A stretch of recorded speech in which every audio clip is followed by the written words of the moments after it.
ایران نے اسرائیلی خفیہ ایجنٹ ہونے کے الزام میں ایک شخص کو پھانسی دے دی، جبکہ اسرائیل نے یمن کے حوثی باغیوں کے خلاف ہوائی حملے جاری رکھے ہیں۔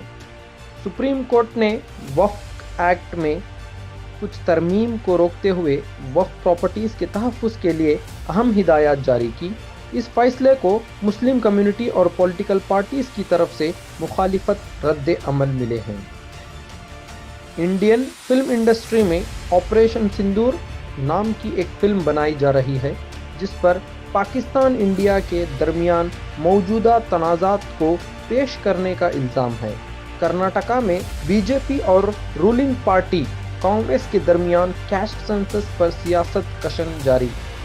بی جے پی نے اس سروے کو دسہرہ فیسٹیول کے دوران روکنے کا مطالبہ کیا ہے۔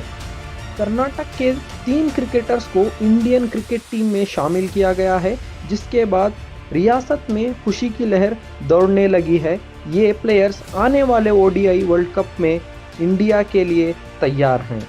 کانگریس ایم ایل ایز کو 50 کروڑ اور B J P M L As کو 25 کروڑ کے unequal road funds allocate کرنے پر اپوزیشن نے حکومت پر الزام لگایا۔ بنگلورو کے مختلف علاقوں میں بجلی کی فراہمی مینٹیننس کے کام کی وجہ سے متاثر رہے گی، جس کے لیے پاور کٹ کا شیڈول جاری کیا گیا ہے۔